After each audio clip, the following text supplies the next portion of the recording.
This is Dr. Deb Butler, and you are listening to Thinner Peace in Menopause and Beyond. This is a bonus episode. Stay tuned. Welcome to Thinner Peace in Menopause and Beyond. This is Dr. Deb Butler, Master Life and Weight Coach, and as always, your coach. If you're a woman and you're smart and you're successful and you've been struggling with weight your whole life, and now menopause is making it harder than ever, and you are ready to make this the last time you ever have to go on a diet again, then this podcast is for you. Stay tuned. Hello, all my dear friends. I think many of you know that I have opened the doors to my last group program of the year. It is now open. And I thought, as a bonus to my podcast that I just did yesterday, I would love for you to hear one of my interviews with one of my group participants. So this is Marie, and she was in my last group. And listen to her interview because I think it might help you decide if now is a good time for you to go all in on yourself. The doors to my program are open. We are doing it through the holidays and beyond. So by the time 2022 comes around, hard to believe I'm talking about the holidays and I'm talking about 2022. But you know what? I got your back because that's what's coming up. And I planned everything so that you would get stronger during this holiday season, which means have more fun, enjoy Joy Eats, and lose weight. It could be the best holiday season you've ever had because you decided to go all in on yourself. So the group is open and you can go to drdebbutler.com/group, GROUP, find out all the details. The price is discounted until Friday at midnight and then it goes up or it sells out. Could be sold out by the time I'm talking to you right now. But, hurry up. Go check it out and listen to Marie and her experience and see if it's something that you would like for yourself. Sit back and enjoy, and I'll talk to you next week. Hi, Marie. Welcome to my podcast. Hi, Dr. Deb. It's great to see you, and it's great to be here. Yeah, and you got the biggest smile on your face, and so I don't remember your smile being as big as it is now. Well, one of the reasons I think why I'm smiling so big is that when I look at my face on this screen, it's actually thinner than the first time I saw you. And that makes you smile? It certainly does. Yeah. When I look back on our recorded group sessions when I was being coached by you, there's a difference. And I can see that, and absolutely makes me very happy that your program's working well for me. Wonderful. So that's what we'll do. We'll talk about how it's working for you, what you want to share with people, because you did a group experience with me as opposed to individual coaching. So I'd love for my listeners to hear, in my opinion, they're both wonderful. But since you did the group, you can talk a little bit more about why it was so powerful for you. And yet I teach all the same tools. So I just want to hear a little bit more about your experience, but also like what I remember that I really want you to talk about that I remember very clearly is a phone call that I had with you before you had made the decision to do the group coaching. Okay. Yep. And my memory of that is that you had a lot of doubt about doing it, a lot of doubt and fear. I did. So I'd like you to talk about that because my guess is most people, even making that email to me with, I'd like to talk to you because I think we were talking about, I don't know, about money or something, but really it wasn't about money. Really, it was about your doubt and confusion. And that's really why you needed the phone call. But I want everybody to know that sometimes people think it's the money, but it's usually the doubt or the lack of confidence that gets in the way of making a decision. And you're a perfect example of going through this fear and lack of confidence in yourself to actually joining the program. So you want to talk about that a little bit to start out with? Sure. Yeah. It's interesting because I think it was more fear driven because I had tried other programs in the past and they worked for a while, but then I gained the weight again. And it was more like on a bit of a seesaw with regards to my whole program. And so I thought to myself, I was fearful that that would happen again. And you're right. I mean, the money was a consideration, but it really wasn't about the money because I felt that it was an investment in myself. Like we invest in other things for personal benefit. And I thought to myself, this is the first time I'm going to step up and really invest in myself. And I had invested in other programs, which really didn't work for me. So that's really, I think, what was driving it, Dr. Deb. I think so too. So fear was one thing. And then it's the courage to make that call. And I had been listening to your podcast. Yeah. And it was a friend of mine that had referred me onto your podcast. So I listened to your podcasts for a few months. And then I thought, bloody heck, just do it. Just go for it. Get the courage to make the call. And I did. I just found my inner strength. And I saw that you offered a mini session for 30 minutes. And I thought, I'm going to take full advantage of that and see how it goes. So, I mean, it could have gone either way, but I chose after the end of that session to continue on with you. And I'm so happy I did. I really am. I am delighted that I did because I honestly think that this is the last time that I will lose weight in my life. This is it. I think I've got it. Now that you're in my head, it's true. You're there. That this will be the last time that I will have to lose weight. I will get to my goal weight and I will maintain that. So I'm pretty pumped about that. When you see results, it makes it all that worthwhile. And when you mentioned about the group experience, I tussled a little bit with the group experience because I thought, should I go one-on-one? Should I go with the group? And then I thought to myself, other experience I've had were with group. And the thing I liked about group was that a lot of the same issues that women have with losing weight, when I listened to my other group members, I thought to myself, that's me. That's me. I'm hearing myself or the concerns that they had. So even though I may not have been being coached at the time, just listening to other people being coached gave me great solace because I thought to myself, number one, I'm not alone in this journey whatsoever. And a lot of the issues or problems that we face with regards to this are other people have too. So it almost raises your comfort level. It does. At first, it's funny because the first sessions we had, I was still a little nervous and I was hesitant. And you asked, does anybody want to be coached or not want to be coached? Like you're just kind of shaking a little bit and thinking, no, exposure, I'm going to be exposed. Right. But then at the end of the session, it was like, pick me. Uh-huh. So there was a certain comfort that you provided to everybody within the group that sort of broke the ice. Mm-hmm. And made me really want to be coached by you and also to listen to all of the other group members. It was a really great experience. For somebody that's sort of sitting on the fence, should they go or group or private? I mean, that's a personal decision, but I would absolutely encourage if someone's thinking about it, and then it may evolve to one-on-one. But for starters, it was really, really helpful. Yeah. And I just want to go back to the first call again with everything that you're saying is that I think you were really on the fence until maybe the last 5 or 10 minutes of our call, because I was coaching you because you had so much fear of trying again. And I think what I said to you is, well, what's going to happen for sure if you don't? Well, it would be same as it ever was. Exactly. And I think that just it's like, you know what? I heard you in that last 5 minutes of that call commit. I just heard 100% commitment is that I'm going to do this and I can do it with you. Yes. And I want everybody listening to this. And I know that people who were in the group who might be listening to this podcast with you or who were in the group with you from the first time that I coached you. And this is very, very important, is that your commitment to yourself.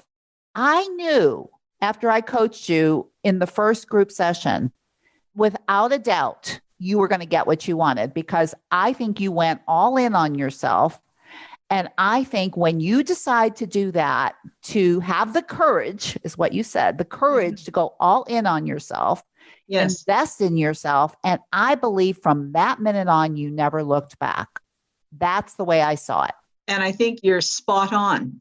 That's exactly how I felt, because it was at that point when I said, yes, I'm going to do that. That determination and the tenacity that I had for the program has not dwindled whatsoever. And so, yes, you're absolutely right. I was on the edge. And then finally I said, that's it.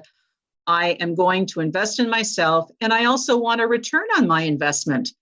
I'm retired now, but I was in business. And, when you put something into something, you want to get something back. And it's so important when it's you that's getting me that's getting the return. And I definitely got that. And I think I'll have that for the rest of my life. So yeah, you're right. It was daunting. It's daunting because it's really something that you struggle with almost, in my opinion, it's like you struggle with all your life. You struggled with it your whole life. Oh, yeah. Yeah. It's like, oh, geez. And then you think to yourself, the fear thoughts are, well, how's this going to be any different? The old mind gets you thinking negative thoughts. How's this going to be any different? Oh, why is this one going to work? That sort of thing. And you just have to eliminate those thoughts in your mind and just take that leap of faith and do it. Just do it for yourself. And when you get to that point, you never look back. You never look back.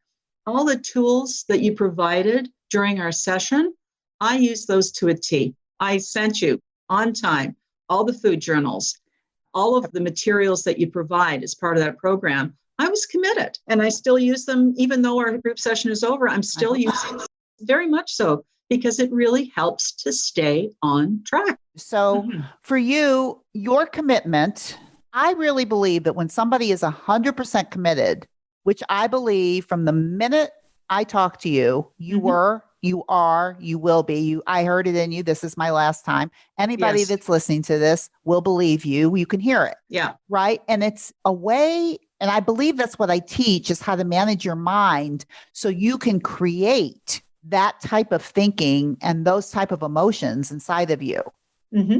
And one of the things that I remember about you that I'd love to talk about is that I think it was like in our second group session, and you were telling me how committed you were and all of that, and it was really impressive. And then you said, and I just want you to know that I'm throwing my scale away. I mean, as a point of pride. I'm not weighing myself anymore because that doesn't matter to me. Yes. And that turned in, if you remember, and I want everybody listening, because I do a lot of podcasts on the scale. Oh, yeah. And I would say that was a theme for you throughout the whole group session, is how you learned how to make peace with the scale and to use it. And would you want to say just a few things about that? Because everybody listening has something going on with the scale that's not helpful. Absolutely. The scale for me, I think back, it's kind of funny. But I mean, I think it was the second group session. I think you're right, because it was, as I said, when I look back at it, I laugh because I don't think that way anymore. But yeah, I always looked at the scale as being first of all, I was a bit obsessed with it. I'm a numbers girl. I like numbers. I like playing with numbers. I love looking at numbers. I like analyzing numbers. Yep. But that thing was more of an obsession that I would weigh myself every day, which I don't recommend. Not really. I don't even think it matters. I don't think it really matters. No, it doesn't. Doesn't now, but at the time, Yes, it mattered a lot. It mattered a lot. So anyway, I remember that distinctly, because I don't want to be obsessed with this anymore. I'm just going to throw it out. I'm going to put it in the garbage. And that's what you said. Exactly. And then after we spoke, after I coached you. After you coached me, yes, after you coached me, it was more of looking at the scale as a tool. It's a source of information. It's a source of accountability. It is what it is. And you can't, or I can't be obsessed with that, because I'm not using it as an obsession is not the intent at all. I need to think about this as a tool. So after our session, I went out, I got it back, and I actually put it in my dining room. So I have to look at it. It's there. And I don't mind looking. I'm looking at it right now. And I don't mind looking at it. I look at it now as what I said. It's a tool. There's accountability involved. And it also allows me to track my progress, right? And so I've changed my attitude with your coaching. I've changed my attitude towards it to look at it simply, it's a measurement and it's a good measurement. And it's an immediate measurement. That's the other thing, is that if you're trying to, look at a belt buckle, how many rungs you're in on the belt buckle or sizes, that takes a little longer in order to be able to see results. Now, I have seen results in those other areas of measurement, of course, but the scale is pretty immediate. And in this world of immediate gratification, it's a very, very, as I said, I use it as a useful tool as opposed to a friend, as opposed to being a foe, because it was a foe before. That's right. Talking to you. Yeah. I remember you talking about all the negative emotions that would come up for you getting on the scale. Oh, yeah. And I think it's this way for a lot of people, is that they use it to determine how they're going to feel. Yeah. Yeah. Oh, yeah, for sure. And so if it's up a couple of pounds, like you feel disappointed, and a lot of negativity can come in if it's up, a bit or a lot or whatever. It's just like, oh man, can I do this? And you get very negative thoughts when you think that way about the scale. You used to get very negative thoughts that created very negative emotions. That's my guess is created very negative actions. And very negative results. And the biggest negative action was to heck with it. Yeah, to heck with it. I'm done. And then that's obviously the action, which is very unhealthy, not good, not the direction that you want to go in. Yeah. So it was a little bit of a hamster wheel that I needed to get in control of. And as I say, with your help, I look at it completely differently now. If I'm up a little bit, okay, what did I learn? I think another thing you had mentioned, Dr. Deb, was becoming a bit of a detective about yourself. And I still hold that thought that if it's up or if it's down, it's like, okay, so what did I do this week? Or what does it look this week? How do my food journals look to review what's been done? And to me, that whole notion of being curious about the number, as opposed to thinking, oh God, the sky's falling. No, it's just being curious about the number. That's what makes a huge difference in what drives my thoughts, in how I feel about it. And then as a result, there it is, sitting in the dining room, there it is. And I'm happy. I'm happy to get on it when I choose to. So it's a great measure. But that was a huge turning point for me, believe me, because I was daunted. And, I have to say too, funny, in other programs, no names mentioned, when you'd have to go in every week and weigh in, I would take off my jewelry. Me too. I take off my belt. I take off my watch. I mean, what's that weigh? An ounce, if that? So that's how weird we were thinking about the scale. Believe me, sister, I was right there with you. Right. Yeah. I've been through all this too. So graduating to realizing the scale is just a tool and really monitoring your own mind around it, I think was a lot of the work that you did in this program. Yes. What else would you say? I think that was significant, what I saw. What else would you say was significant for you in terms of adjusting your mind?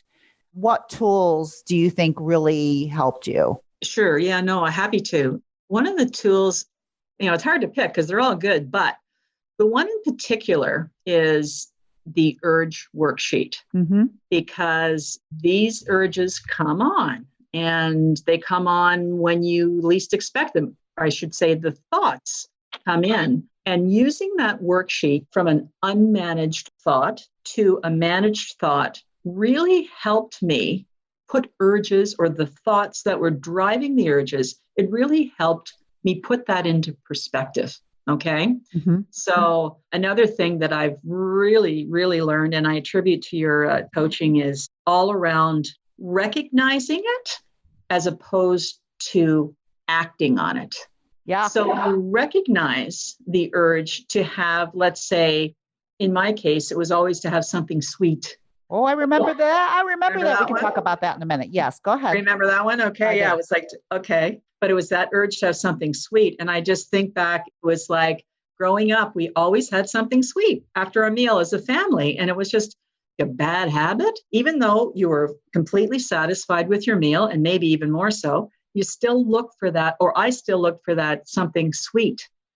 And so that really, really helped me put it into perspective. Number one, recognize to say, okay, yes, I'm having an urge. And so I'd write it down, what I was thinking at the time, unmanaged. And then the managed thought allowed me to overcome the urge and put it into its proper perspective when I started to make the connection between my mind, my brain, and my body. Because when you make that connection, you realize, I don't want something sweet. I'm completely satisfied. That's it. It's as simple as that. Move on, do something else. And what I found is over time, they've become less and less. When we did the no flour, no sugar, I'm still doing that. So when we did that no flour, no sugar experiment, the urges I found were quite strong the first couple of weeks. Yeah. But then they started to dissipate over time as I used my urge worksheets. And now I still get urges, for sure, I still get urges, but I don't allow them to make me act the way I did prior to being on your program, which was you feel the urge, you just do it, not even thinking. It makes you think. And yeah, I refuse to do it now because I recognize what it is for what it is. And then when you really talk to yourself about that and see how you feel, you really realize that you don't need that. So I want to just qualify this a little bit for people who may not know what you're talking about. Okay. But I think it's really important is that when we talk about an urge worksheet and we talk about urges, that an urge is really just emotional hunger. Yeah. And it's negative emotion and Negative it comes emotion. from a thought. Mm-hmm. Yeah. And so what you're saying is that one of the thoughts that created strong negative emotion for you or strong urges was the thought that I want something sweet. That was what we call an unmanaged thought. It's like you just thought because it's there, you're thinking it must be true, as opposed to, no, it's just something I've been thinking for so long, it just comes up without me even knowing it's there, right? Correct. Automatic thinking. Yeah. And so you sent me an email, I think, about, well, what do we do about this wanting something sweet? Yes. You just thought it was a fact about life is that you like to eat something sweet at the end of a meal, as opposed to, no, it's just something that you were thinking that was creating the feeling to want to eat it. Correct. And once you recognize that I want something sweet is just a sentence in your head, it's just a thought, then you knew that you can manage it with a managed thought, which is what were some of the thoughts that you would use instead of I want something sweet? Yeah, you're absolutely right. And I even say that to this day, when I do get an urge, that I say to myself, this is just a thought. So that's recognizing that it's an urge. This is just a thought. And then you do the brain-body connection, and then you come up with a better thought. I mean, I can give you a couple of examples of some of my work, some of the things that I've come up with, because I've got my binder, my Dr. Deb binder here, if you'd like. Well, because I think a lot of people have the same unmanaged thought is that I want something sweet. So what are some of the thoughts, the managed thoughts that you now think instead when that urge comes up? Well, the first one is that this is just a thought in my head. This is not a physical need. It is just a thought that's popping up in my mind. That's what I think. When I want something sweet, it's like, do I really want something sweet? Not really. It's just a thought. It's nothing else other than that. It's kind of like trying to break a bad habit, habitually having something sweet after a meal. That's how you finish the meal. But in reality, all it really was a habitual thought that created an urge that was rewarded. Oh, rewarded many times. Many times, which became cyclical in your brain. Yeah. Oh, definitely. Definitely. Yeah. And using the urge worksheet, I hope as people can hear, is that you learned how to break that cycle by thinking something different, but truly believing the new thought. And at the same time, and you can say something about this, you also learn how to feel these things without having to act on them. So it's kind of allowing it to kind of go through. Well, that's true. And I think that what I feel when I get an urge to have something sweet, and I recognize when you think that something that says, I want something sweet, and you I want something urge, sweet, you know, when the urge arises, Mm-hmm. I recognize that all it is a thought. And what I find is that if you just sit with that, so you just sort of sit with that, and then eventually the urge goes away and you just feel empowered by just sitting with it and letting it dissipate and not acting on it, just to sit with it, to recognize that I'm having an urge. Okay, I'm having an urge. And then when you don't act on it, it's really a feeling of empowerment you get that I can do this. That was just a thought. I have thousands of thoughts in my head every day. Do I act on all my thoughts? No. But when you do resist or just sit with that thought and then you don't do anything or you don't act on it, it's like, hey, I can do this. I can do this. Yeah. I'm not going to let my thought make me do something that I will regret later, that will give me the result, give me the action and the result that I do not want. I'm telling you, you could do my podcast for me. You could teach, you are preaching my words. And it's so beautiful to see it come out of you. So I know that this is just the way you think now. I know that your brain is transformed. Not only is your body transformed, but your brain is transformed. And I hope everybody can hear that you were not like this in the beginning. You didn't talk like this. You didn't think like this. That you have done the work with the tools that I have taught you how to do that. And that commitment you had from day one is what got you here. Right? Because I'm sure some of it was difficult. I can't imagine it was just an easy ride. No, it's not an easy ride. What you've said is the God's honest truth. And it's not an easy ride because you've been doing it or I've been doing it for so long. And so you really have to break that cycle of thinking. And when Dr. Deb is in your head, then it really helps to break that cycle of thinking. That was going on for years. And I think of the days of when I worked, I traveled a lot. And I was eating out in restaurants a lot and receptions and meetings. And there was just the best of everything. And you just sort of give into it. If I was working now, not a chance. I would recognize those urges within myself and just say, it's just a scone or just a croissant or whatever the hell it is. And just recognize it's nothing other than what it is. And I don't need it. I really don't. So your coaching was invaluable for me to be able to recognize that. It just seems such like an elementary thing, but until you actually start to work it and change the habit, changing your way of thinking, then it becomes real. Obviously, it is real. We're hearing it coming out of your mouth, the reality of what you've learned. It's just amazing to me. And it makes me so happy that I get to do this work, to work with women like you who are so committed to themselves to do this and to be able to get what you're getting out of this. And what I would like you to talk about just a little bit is you said that this is going to be the very last time that you ever have to do this again. Yes. What would you say to anybody else that's listening to this podcast that for sure is where you were, for sure has done this many, many times before and are a little afraid? What would you say to them after your experience? I would say that this experience working with you changed my mindset. It really changed my mindset. And it made me recognize things that I had been doing for many, many years weren't serving me well. So that to me would be absolutely number one, mindset change. And the other thing that goes through my mind is, I think in our very first class or first and second class, we worked upon our compelling reason. And once you have that branded or imprinted in your mind, I go back to that compelling reason. And that also gives me the motivation and just to give me the reason why I did this right from the get-go. And it was, I want to be at peace with myself around food. And then you add it, no matter what. Okay. So I think of that often. That's a thought that goes in my mind, especially if I'm feeling a little bit of an urge coming on. Exactly. I think of that.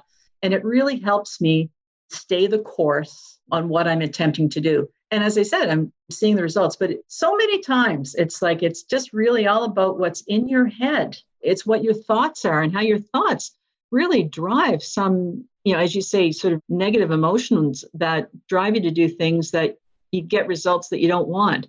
And once you recognize that, then you think, okay, I'm on a new path here because I feel like I am in control of my thoughts. Before, I don't think I was. And what's interesting when you say that is most people want to come in because they say they're not in control of food, right? Like I can't control myself around food. But what you're saying, and I just want to clarify for everybody, is that when you can control your mind, which is what you have experienced, yes, what you put in your mouth changes. Totally. Yeah, totally. Because that's one thing is we have the power to choose.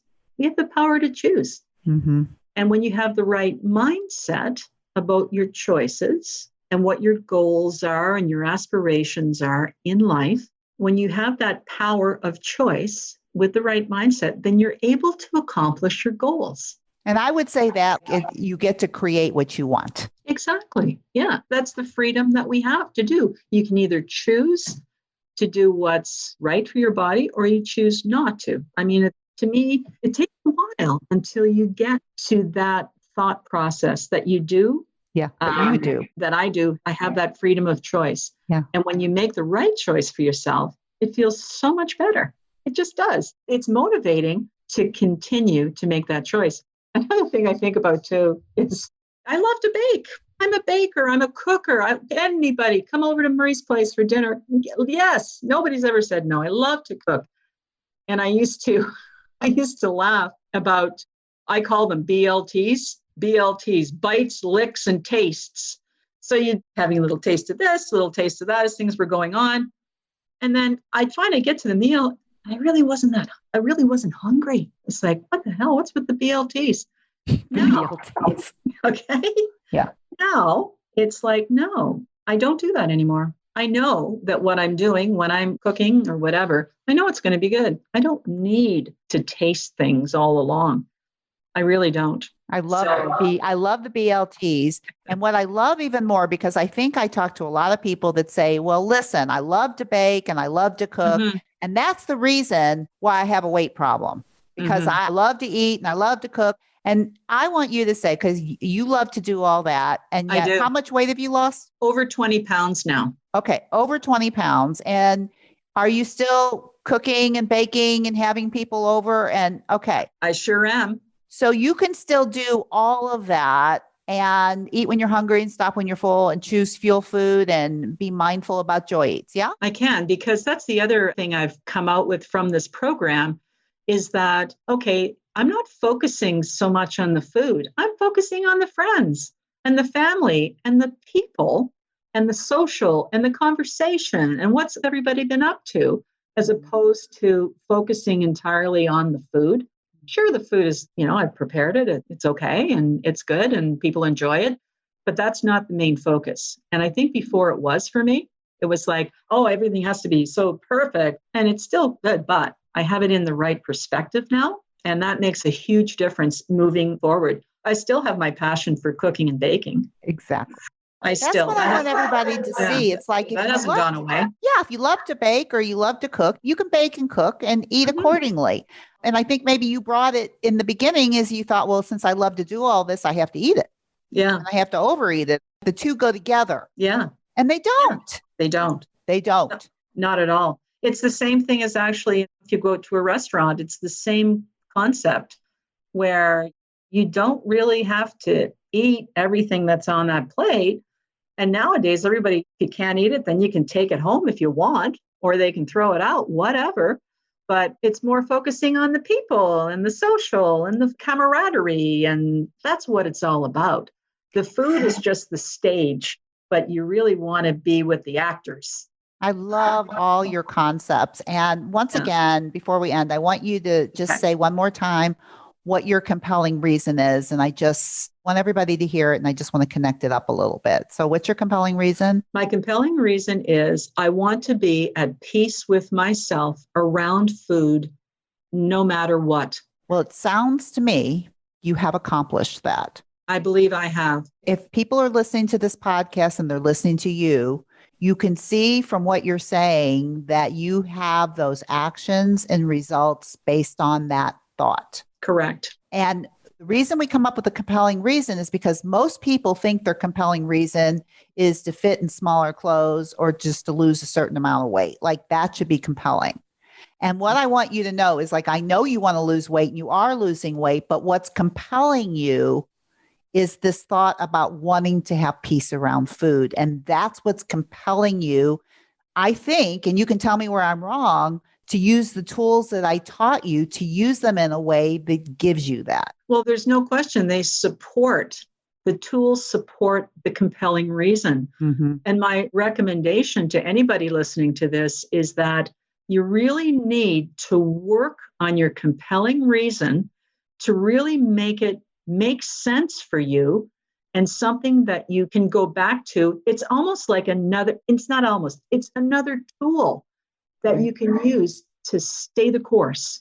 Because, you don't want it too wordy or what the heck, a paragraph. No, it's got to be crisp, concise, to the point, and then it becomes a tool. I use it all the time, especially when urges happen. Yep. Listen up, everybody. Listen up. Listen up to Rosemarie telling you like it is. Yeah. So is there anything else that you want to add before we end our podcast today? Because I could talk to you all day long, but is there anything else that you want to add or anything else that you would like to say to our listeners out there? Sure. I think that when we had our last class, one of the exercises was having a vision of yourself and what I envision myself doing. And I found that is something that I look forward to living, that vision of being a certain size and having one size in my closet. And you just have to really stick with it. I like the whole notion of you got to be all in. I was all in right from after our mini session. I was all in on this. And believe me, when you're all in on it, it's going to work for you. Thank you so much for being on my podcast, Marie. It was wonderful. You're more than welcome. It's great to see you again. Yes. Really, it is. Okay. Yeah. Okay. Well, what did I tell you?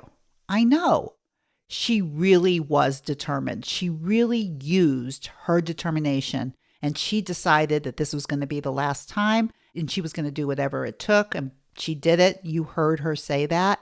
And the other thing that I want to say about her is she is funny, but she's also very determined and came up with some interesting topics and slogans. So if you heard her, she talked about the BLT, and BLTs stand for bites, licks, and taste. And that was something that she decided she was not going to do anymore. No BLTs, which I did a whole podcast on because I thought it was so brilliant. It's like eat when you're hungry, stop when you're full. And when you're full at a +2, no BLTs. You got to love it. She's an amazing woman. She's determined. And now she has something that she's always wanted. You heard her. She has confidence in herself. She loves the way she looks. And she trusts herself around food. So if this is something that you're looking for, maybe you want to get on the wait list for my next group that's opening up. Or maybe you just want to work with me individually, in which case you can just sign up for a mini session. You and I can talk and we can find out if we would be a good fit together, if I can help you get what Marie got. So all you have to do is go to drdebbutler.com/work with me. And that's how it all began. And of course, I would never end my podcast without saying to you, no matter where else you go, no matter what else you do, please, please, please be very, very kind to yourself, and I will see you next week. Bye-bye. If you've been loving my podcast, please, please, please subscribe, and also please, please, please review if you're loving it. The way you heard about it is the way many people hear about it. They Google it or they look for it, and the only way that it pops up is by who reviews it. So if you're loving it, let's pass on the good word and the good news. Thank you.